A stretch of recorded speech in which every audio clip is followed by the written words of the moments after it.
Welcome back, Fire Addicts, to another episode of Travis Does Fire. Today, I got news.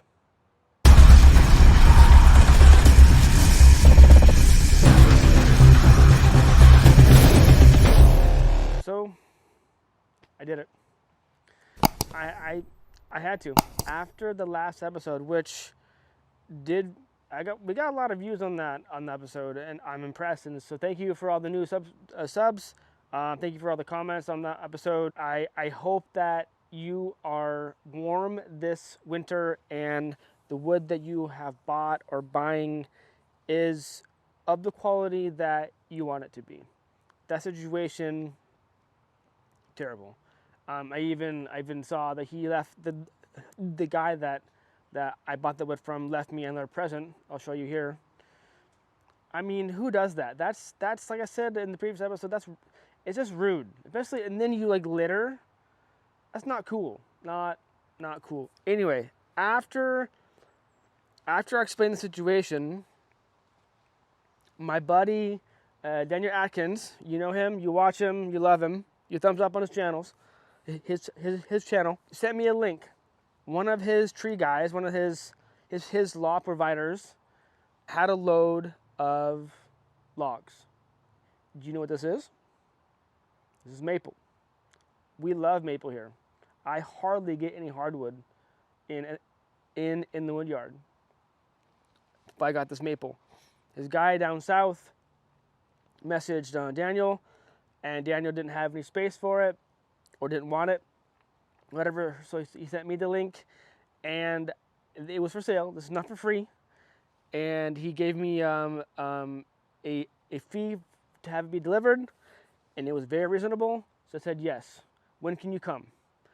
And that was like a day after I got that wood. I was still so upset from getting that wood and not being able to flip it, that I decided to pull the trigger. Green light, buying logs. Like a lot of you in the previous episode mentioned, if you want a certain level of quality, you have to process it yourself. Get in logs and cut them up at 16, split them how you want them, and then you let them dry how you let them dry. Because in most cases, you have no idea how the person on the other end, who you may be buying from, how they're doing it. Now, if you have a partnership and you buy wood from a lot and then resell it on your end, there's a level of quality control that you can insist on. But if you don't have that relationship, there's no way that you can confirm on the other end.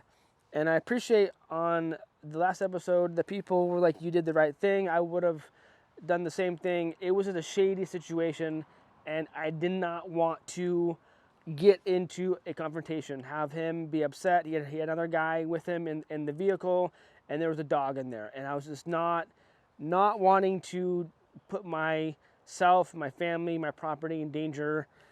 It's not worth $250. So the wood is still up at the top. This wood here, the guy was able to drive and back up a trailer, which a lot of people can't do, but he was able to back down and drop this on my lawn.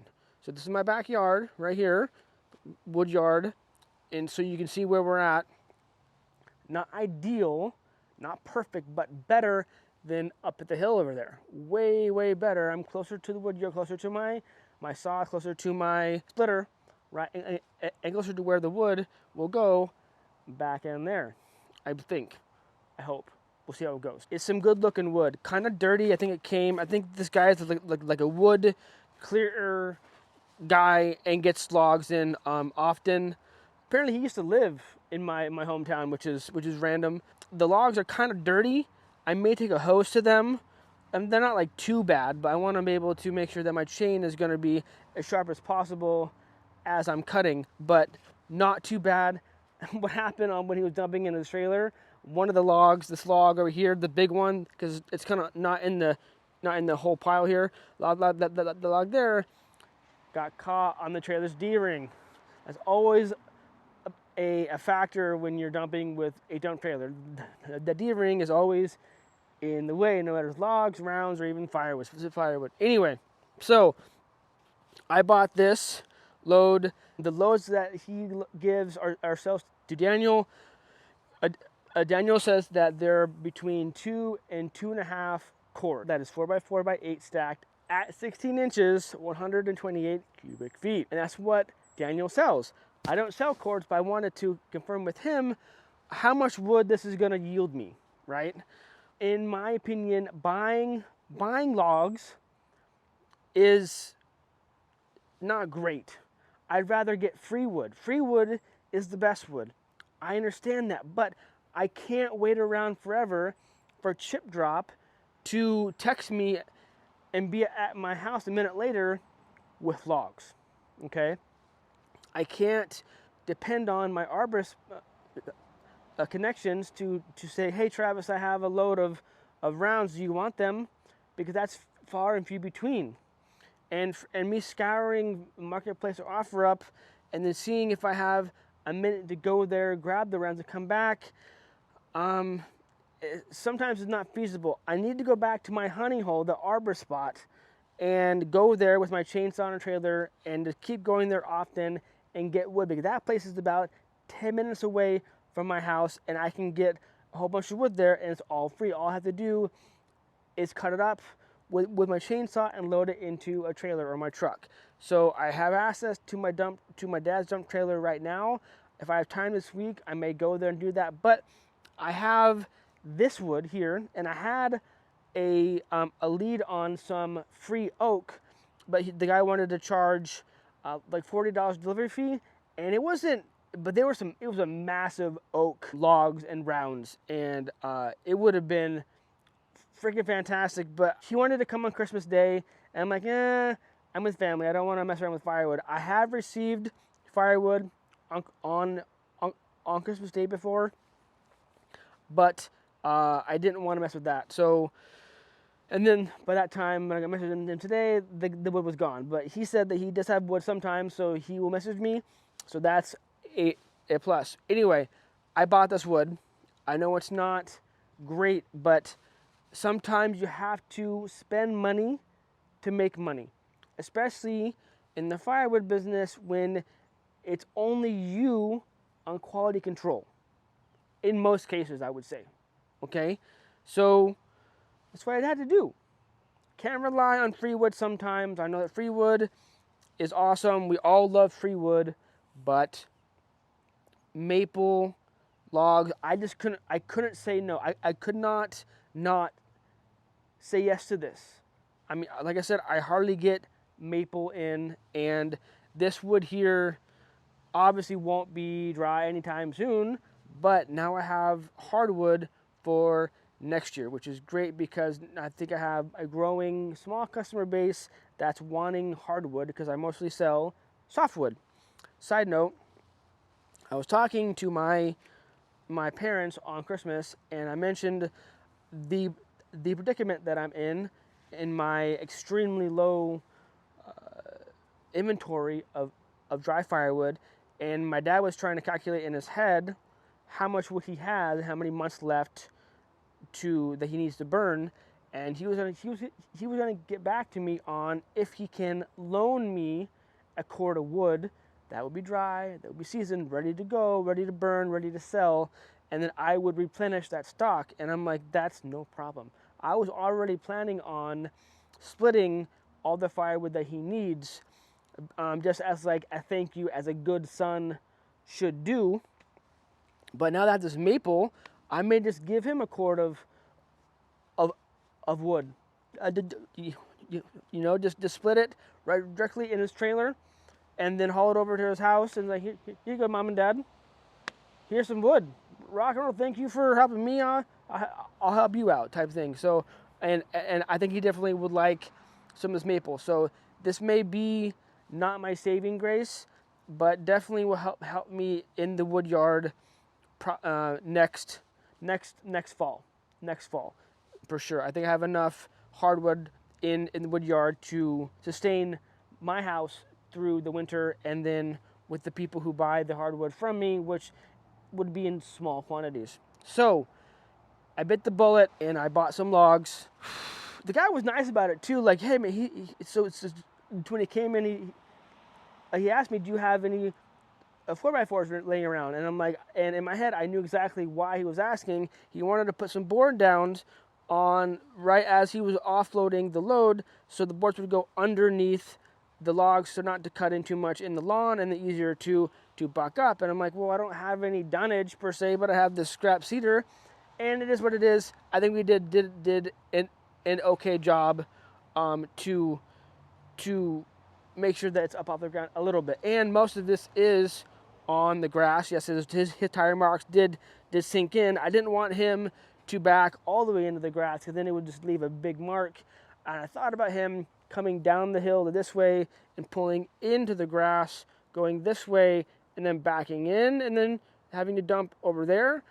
But then, like, it was a heavy load, and his trailer was not happy about it, and it just made sense to leave it at least here on the grass, not on the gravel, and then I can just buck up and split right here, and then ferry the wood to where it needs to go, which is not too far away. So I bought some logs. What do you think? Was it a good choice? Was it a bad choice? I think this is something new. I think when you're in the firewood business, either as a side hustle or especially when you're selling full time or professionally, buying logs, poles, or whatnot, is what you have to do to maintain inventory as well as to maintain quality control. I think that's the name of the game. That's the key, is to maintain a level of quality control and buying logs so you can process them the way that you want them, the way that the size you want and the shape you want, the splits you want. You buy logs and then you're in control. You're in control of the process. There's no one else left to blame besides you. And that's what your customers want. They want the quality that comes from you. I can't, like, I just sold 11 bundles of wood within like an hour.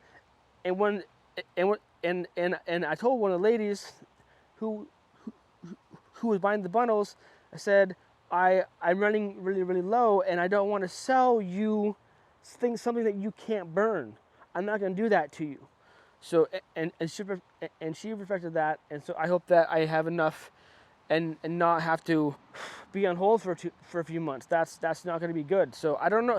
I don't know what to do right now with my inventory. I am extremely low on dry wood to sell for my bundles at my firewood stand. I have enough cedar kindling, but I'm still taking loads of wood and having stacked them at my fireplace to dry them out, which is not ideal by any means, but it is what it is. But I just wanted to show you real quick that I got some logs. I don't have time right now to start to buck, and it's starting to rain right now, but I just wanted to share with you. Bummer last episode. I bought crappy wood. I got scammed. I got hosed. The whole situation was, for lack of a better word, stupid. It was stupid, and I won't do that again. I'm not going to get hosed again. I'm not going to get scammed. I'm almost tempted to not text him back, but try to get another load in and then have them come and be like, oh, well, this is too wet, or this is not what it says, and then send them away just for practice. Just to send them away, and they can get pissed off if they want to or not. I don't know. I may do that or not. Probably not, because I don't want to waste too much of my time doing nonsense crap like that, but it's an idea, kind of funny. But some good looking logs in here. I mean, you got some rot in the middle here, but the outside, that's solid. That's solid. Yes, so this wood here, I mean, love maple. I love hardwood. It's awesome. I'm super excited to get into this. I got some nice gifts during Christmas for my saw, so I should be able to make sure that I'm sharp and good to go on this wood. So maybe next time you see me, we'll be bucking up this maple to be able to process right away.